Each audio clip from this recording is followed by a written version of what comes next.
Just ahead on CTV News. It's the first day of early voting for an at-large seat on County Council in Prince George's County. I'm Byron Scott. Will have that story coming up. Prince George's police released its latest daily crime report. I'm Katara Jones in Upper Marlboro. I'll have all those details coming up on CTV News. And we sit down with one of the at-large seat candidates. Those stories and more on CTV News, starting now.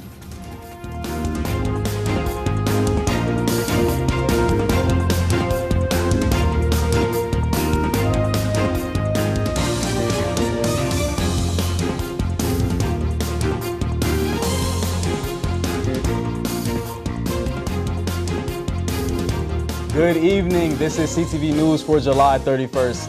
I'm Bryce Parker. And I'm Mariah Jalad. Thanks for joining us.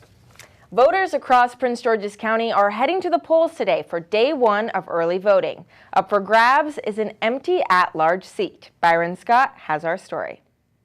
Thank you. Like an increasing number of voters, Pearl Sudduth used a mail-in ballot to cast her vote. I always vote, and it's my civic duty to vote. I keep up with what's going on in the world, and I know that everybody votes count. It is day one of early voting in Prince George's County. On the ballot is the at-large seat vacated by Mel Franklin in the wake of an embezzlement scandal.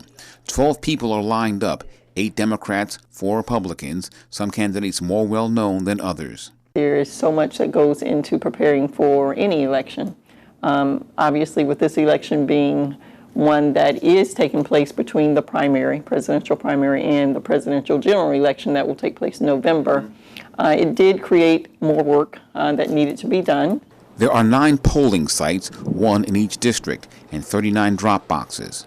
They should keep in mind what direction they want their county to go in from a legislative standpoint. At-large council member Calvin Hawkins says much is at stake. The next person has a chance to serve for 10 years in this at-large position. So you got to understand, if you want someone that's going to move our county forward, or you want someone that's probably going to help keep our county stagnated. So that's what we're dealing with. Because the election is county-wide, election officials are expecting a big turnout. So my expectation is that we always have a good turnout. Obviously, the numbers tell on themselves.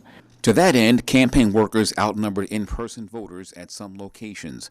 Election officials at Almar Elementary say only 9 voters turned out by noon, and at Carrollton Elementary, the number was 2. That said, it's just day one with several more days left. What is at stake is that who is going to do for Prince George's County. A lot, the school, the tax, senior citizens. Voting centers are open 10 until 8 p.m. today through Saturday and on Monday. On Sunday, the polls open at 12 noon and close at 6 p.m. And on Tuesday, August 6th, Election Day, polls open at 7 and close at 8 p.m. Byron Scott, CTV News. Thank you, Byron. Maryland Congressman Glenn Ivey joins a bipartisan task force looking into the attempted assassination of former President Donald Trump. The task force will have control over all the pending House committee investigations into the event, as well as have subpoena authority and the ability to take depositions. It will also make the recommendations for reform to the relevant government agencies and recommend any necessary legislation to implement these reforms. I think it's very important that we make sure we get it right, correct the mistakes the Secret Service clearly made in their protection efforts on that day. Hold people accountable who failed in the work they needed to be doing, but more importantly, correct things so going forward, we know we don't have this kind of scenario again. And I think it's important that it's a bipartisan group. There's 7 Republicans, 6 Democrats. I think it's important for us to work together and make sure we put politics to the side and just get to the bottom of this and fix these problems as quickly as possible, because these campaigns are ongoing. We've got people making speeches as we speak who need Secret Service protection to be at the top of its game. It's got to be no fail mission, and we've got to make sure that that's how it goes from here forward. Ivey is one of 13 congressmen on the task force, which is made up of 7 Republicans and 6 Democrats. Their full report is expected by mid-December. A Laurel man is sentenced to 100 years in prison for sexual abuse of 3 minors. 60-year-old Nelson James was found guilty on 28 charges related to the sexual abuse of two of his step-granddaughters and a third girl, who were all aged 5 to 14. James was sentenced to 295 years, suspend all but 100. State's Attorney Aisha Braveboy says the sentence is most appropriate under the disturbing circumstances of the case. A Hyattsville man is now in custody for a murder in the town of Berwyn Heights back in May. 24-year-old Joyker Avia has been charged with the murder of 54-year-old Sandeep Gupta. Police found Gupta unresponsive inside a home at the 8600 block of Cunningham Drive on May 12th, where he was later pronounced dead on the scene. Later, the Office of the Chief Medical Examiner ruled the death a homicide. Avia is charged with the first-degree murder and is being held on no bond. Prince George's Police releases its latest daily crime report. The numbers show a surprising contrast to last year's statistics. CTV's Katara Jones is outside of police headquarters in Upper Marlboro. Crime continues to be an issue that concerns so many county residents. So it's important that our viewers at home know exactly where the county stands when it comes to crime. According to the Prince George's Police latest daily crime report, total crime overall is down by 10% compared to this same time last year. Now that's good, but violent crime is up by 11% compared to this same period last year. Data shows that assaults and domestic violence assaults with no weapons are fueling the increase. In fact, since January 1st of this year, there have been a total of 659 reported domestic violence assaults with no weapons.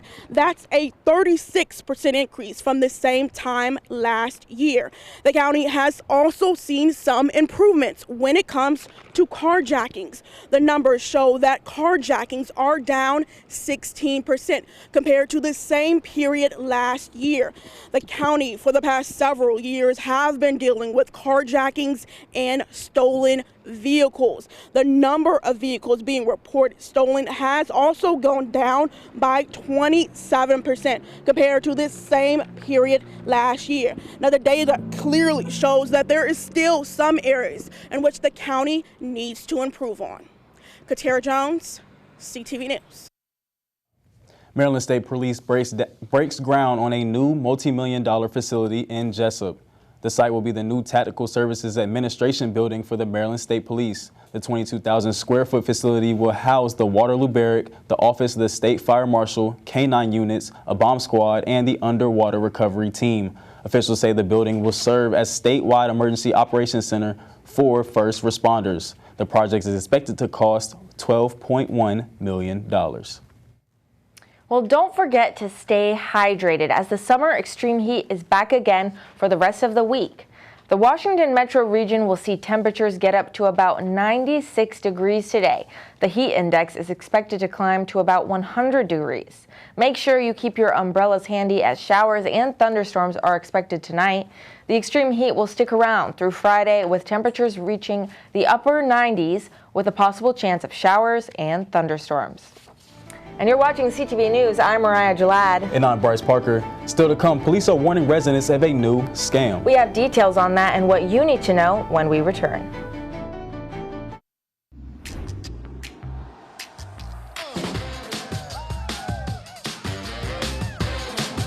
Everyone likes rooting for their favorite team with some friends. But if you plan on drinking, don't drive. Designate a sober driver or schedule a rideshare for a safe ride home. Be the make a plan driver. Be the driver who saves lives. Welcome back. Maryland is investing in recreation space with $47 million of the 2025 budget going to expand and enhance access to those open spaces.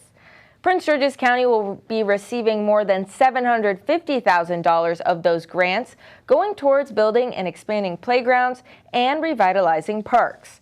The town of Cheverly will get nearly $215,000 for a Boyd Park playground, and the town of New Carrollton will receive more than $400,000 to improve Oak Lane Park and Mahoney Woods. Calvert Hill Park and College Park will receive more than $100,000 for a swing set and playground. And Prince George's police are looking for a man involved in a tech support scam. Take a look at your screen. Do you recognize this man? Police say this person was involved in a tech support scam and was last seen driving a white Honda back in June. As we reported yesterday, through this scam, a county resident lost $10,000. Prince George's police say the scammers posed as computer tech support employees, pretending to work at the victim's bank, and even created fake documents from the Social Security Administration, all in an effort to steal the victim's money. The individual displayed in the video arrived at the victim's residence. While the victim was on the phone with the scammers, she was provided with a secret code word, which she was then to provide in confidence with the courier who was coming to retrieve the funds. You'll notice on the audio, the person of interest states a word. That word is the code word that was given by the scammers to the individual who received the funds. Many times these tech support scams are malware, or sometimes we've seen it on computer devices where you search, you go for a Google search, and what will show up that's purchased by Google is actually the scammer's number. Remember, never give your personal financial information out to anyone.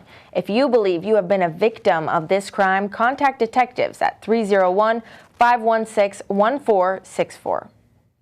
Maryland becomes the first state to pass a law against gift card draining. The law comes after gift card scams accounted for $228 million in lost revenue in just 2023. The law now requires Maryland stores to register their gift cards with the Office of the Attorney General's Division of Consumer Protection, and cards must have special packaging to prevent criminals from stealing card information. Attention streamers, Warner Brothers Discovery and Disney have launched a new bundle.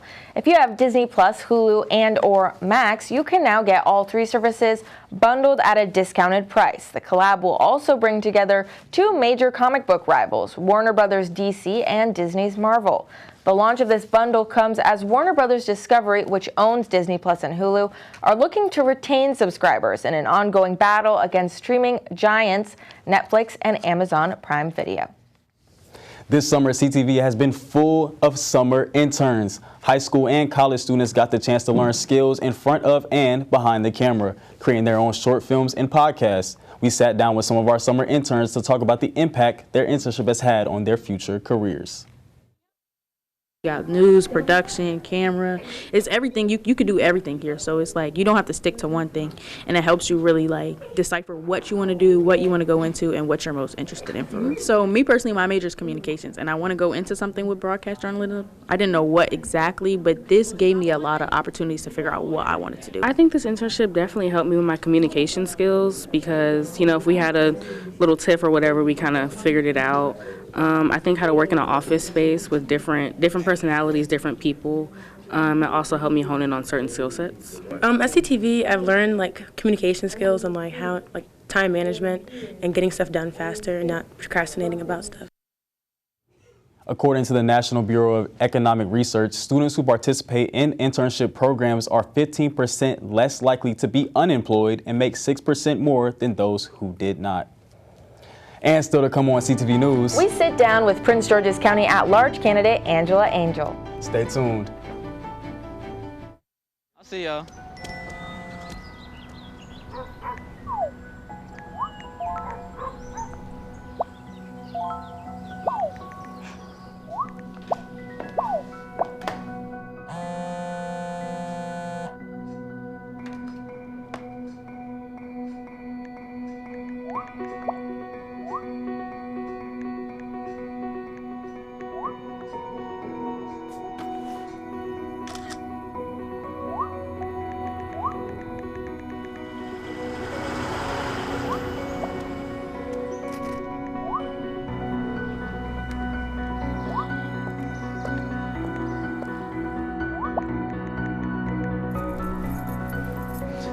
Got some batteries and 2 flashlights. What's up, champ? Flashlights, cool. I feel like you get taller every time I see you. Congratulations, Brandon. Dear moms and dads, What you have achieved here today is going to help us and our futures. It is why we are coming up on stage to collect your diplomas. You know it's true. Mom, love you always. Everything I do When you graduate, they graduate. Visit finishyourdiploma.org to find free and supportive adult education centers near you. Hi. I'm your retirement fear. But don't be scared. You're still in pre-retirement. Does that mean I have more time to plan? Precisely. Here, this is pretirement.org. Retirement savings options? Potential tax breaks? Ooh, This isn't scary. I'm doing it. you got this. Visit thisispretirement.org for free resources to help you customize your action plan.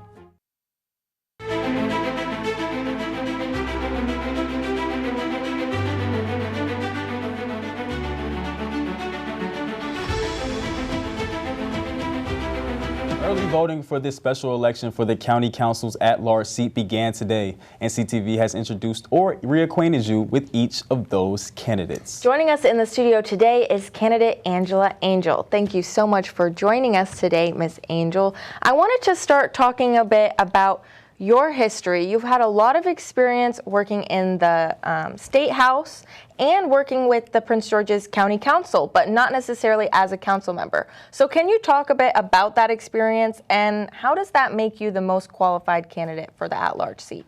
Absolutely, and thanks for having me. As you mentioned, I worked in the State House both as an employee. I was legislative director for the county delegation, and I was also a member of the House representing District 25 of Prince George's County, which is our central district, large district, really active. And when I worked for the council, I did social service and education policy, helped analyze budget, create policies, and watch and manage all of the different departments. I also worked actually for the county executive. I was the legislative counsel for the Department of Environment. So I've actually worked at every level of government and very much understand the intricacies of what goes on between the departments. I know what DPWT does, I know what DPI does, and how those differentiate. I know where there are some gaps, some things that could be addressed because I've been and worked inside those departments. And I understand the role of council and how we can use the power of the pen and the power of our office to get things done for the citizens of our county, and that's what I'm going to do. Ms. Angel, thank you so much for joining us today. Can you just tell me what you personally believe is the most pressing issue facing our county? I believe the most pressing issue facing our county is our education system. Because when we talk about crime and when we talk about drawing businesses, that all goes back to our education system. One of the things I asked as we were talking about juvenile crime, you mentioned earlier, is I asked for our county stat folks, have they done a run of the data? See where these children are coming from, what schools they attended, were they receiving proper services? We can actually map that data and begin getting an understanding of what's driving these statistics. What resources are lacking both for the children and their families. We also, and that starts in our education system. We can also look at education because it's an economic driver. When companies come to decide where they're going to put millions of dollars and invest new businesses, the first thing they look at is what are the school systems, because they have to get their employees to want to go there. So education affects all things, and it's one of the top things that I'm going to be addressing.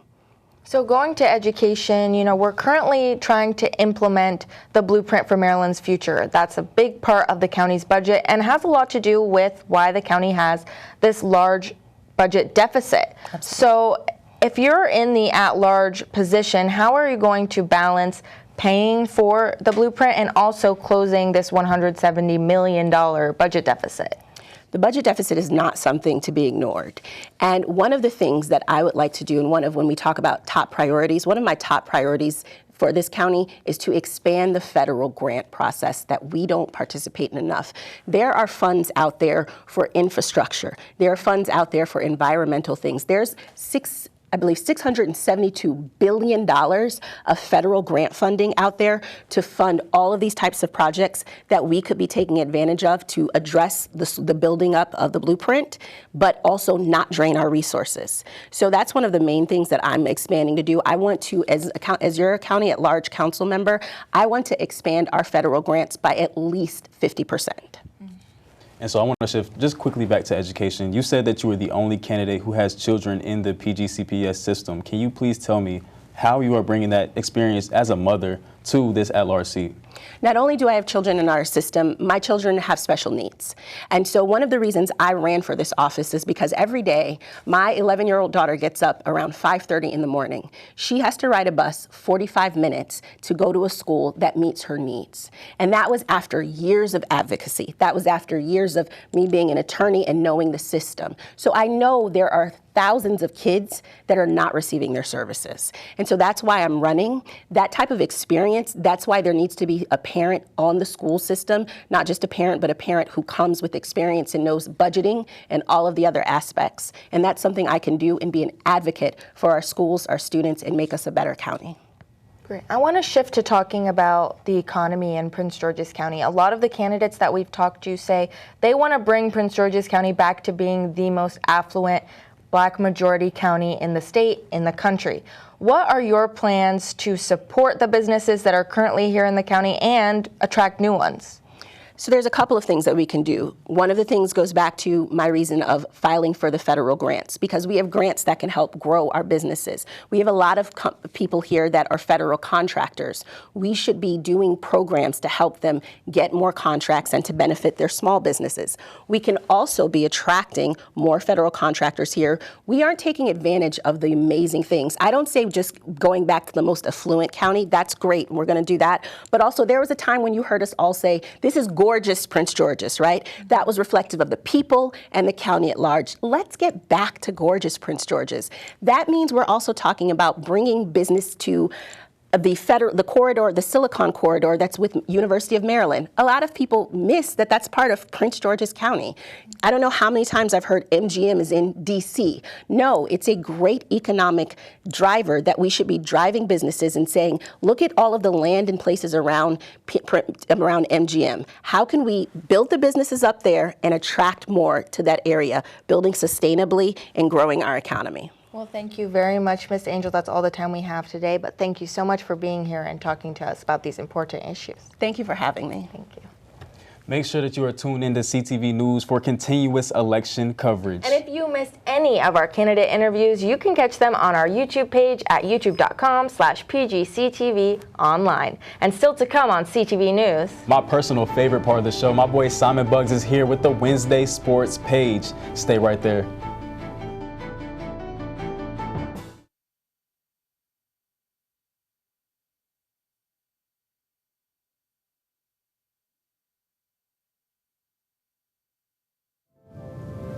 Below the surface. My why is diversity and unity, a safe space in my community. Living with sincerity, giving every day my everything. With my why, I stand strong, seen and supported all along. For some, their why is a summer under stars, memories and moments, connections near and far. Why is the before work hustle, an after school home, a section of my block, a corner to call my own.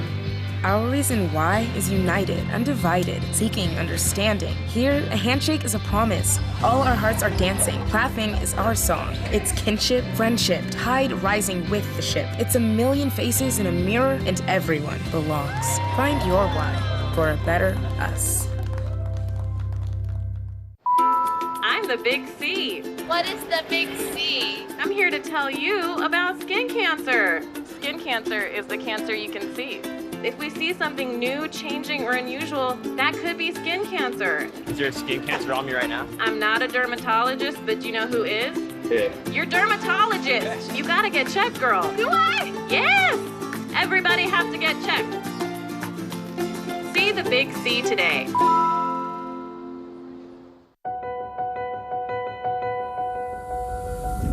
As we work to get through these times together, you may not be thinking about blood donation, but blood is needed to save the lives of people who are sick with a range of illnesses. It's easy and safe to give. If you are in good health, please donate. We need heroes now. Visit redcrossblood.org to schedule an appointment.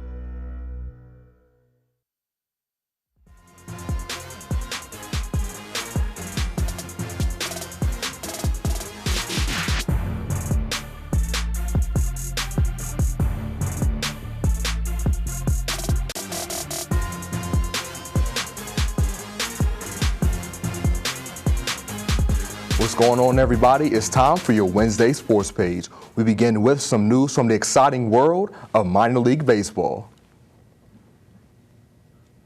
The Bowie Bay Sox are finally back in town after a long road trip, and they're now focused on their next series, this time against the Somerset Patriots. Bowie split this series 3-3 the last time they took the diamond against the Patriots, and CTV Sports caught up with some players ahead of the team's first game against their Eastern League rival, and they touched on what they feel like will be the keys to victory in the matchup this time around. You know, just taking each game one pitch at a time, one inning at a time, one at bat at a time. And, you know, every team in this league is talented. Every team's tough. Somerset definitely is a good team. So, you know, we just got to hone in on the little things, you know, which we try to do every day and work on things we need to get better at. Pitchers did a really good job the second half, or kind of all last week, just keeping guys off base, lead off walks, eliminating those. And as long as we get our bats going, the pitchers are working their butts off every day. So as long as we get our bats going and score some runs, we should be in good shape. And Bowie took the diamond a couple of hours later to try and start their series off strong against the Patriots. Starting with the first inning, Somerset did score first, but Bowie got their first run of the evening not too long after, as this nice hit from catcher Silas Ardwin resulted in an RBI for the team. And Bowie's offense was able to go up 2-1 on the Patriots soon after, as his pitching error from Somerset allowed outfielder Dylan Beavers to run to home plate and get there just in the nick of time to get the team their second run of the game. Moving on to the bottom of the second inning, the Bay Sox were able to expand their lead as star outfielder Judd Fabian had a nice hit to left field that ended up being a 2-run home run for the Bay Sox to put them ahead 4-1 on Somerset. And in the end, Bowie took down the Patriots in their first game of the series, 7-6. Moving on to more baseball news, the Baltimore Orioles added some talent to the team as the Birds have acquired Eloy Jimenez from the Chicago White Sox in exchange for pitcher Trey McAuliffe. The 2020 Silver Slug Award winner is currently batting .240 to go along with a .35 slugging percentage. The 27-year-old has recorded 9 doubles, 5 homers with 18 runs scored in 65 games for Chicago this season. Meanwhile, the UMD football team season is getting closer and closer as the season's only a month away. The Terps will be taking the field against some unfamiliar opponents this season. Maryland will match up against Big Ten Conference newcomers USC and Oregon. Now, going up against these teams can pose a challenge for the Terps since they hardly ever play them. But defensive coordinator Brian Williams is looking forward to it. It's exciting, man. If you're a competitor, you want that. You know, you want to have to deal with the fact that now our competition stretches all the way across to the other end of the country in a new time zone. So, you know, we can't look ahead to opportunities that we have this year, like going out to Oregon.